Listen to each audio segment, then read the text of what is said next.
Alam niyo bang si Lucifer ay binigyan ng karapatan ng Diyos na subukan ang katatagan ni Job? Sa langit may kaganapan. Ngayon ay may isang araw na ang mga anak ng Diyos ay nagtipon-tipon upang ipakita ang kanilang sarili sa harap ng Panginoon, at si Lucifer ay kasama rin nila. Sinabi ng Panginoon kay Lucifer, "Mula saan ka napunta?" Sinagot ni Satanas ang Panginoon at sinabing, "Mula sa pagpunta at pabalik sa lupa, at mula sa paglalakad pataas at pababa dito."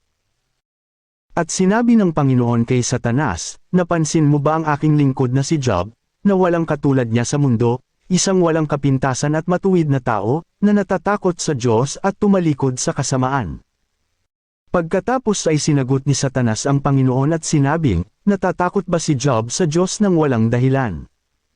Hindi mo ba inilalagay ang isang bakod sa paligid niya at sa kanyang bahay at lahat ng mayroon siya, sa bawat panig? Pinagpala mo ang gawain ng kanyang mga kamay, at ang kanyang mga pag-aari ay nadagdagan sa lupain. Ngunit kung alisin mo ang iyong kamay at pakawalan mo ang lahat ng mayroon siya, ay siguradong susumpa ka niya sa iyong mukha." At sinagot siya ng Panginoon at sinabi kay Satanas, "Narito, ang lahat ng mayroon si Job ay ibibigay ko sa iyo ang lahat sa iyong kamay. Huwag mo lamang patayin si Job." Kaya't nagmadaling lumabas si Lucifer mula sa piling ng Panginoon. Ang ginawa ni Lucifer ay ganito. Kinukuha ni Satanas ang mga pag-aari ni Job at pati rin ang buhay ng mga anak ni Job.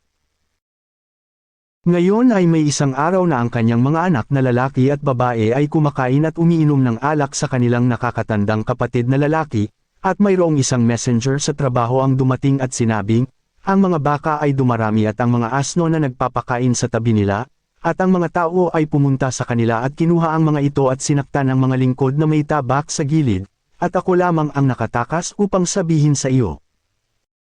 Habang siya ay nagsasalita pa, may dumating na isa pang trabahador at sinabi, ang apoy ng Diyos ay nahulog mula sa langit at sinunog ang mga tupa at ang mga tagapaglingkod ay namatay, at ako lamang ang nakatakas upang sabihin sa iyo.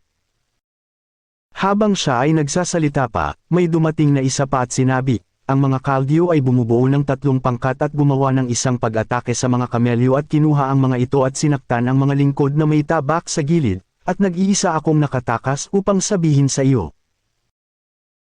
Habang nagsasalita pa siya, may dumating na isa pa at sinabi, ang iyong mga anak na lalaki at anak na babae ay kumakain at umiinom ng alak sa bahay ng kanilang nakakatandang kapatid na lalaki at narito, isang malakas na ihip ng hangin at sinira ang 4 na sulok ng bahay, at bumagsak ito sa mga anak mo at namatay sila, at ako lamang ang nakatakas upang sabihin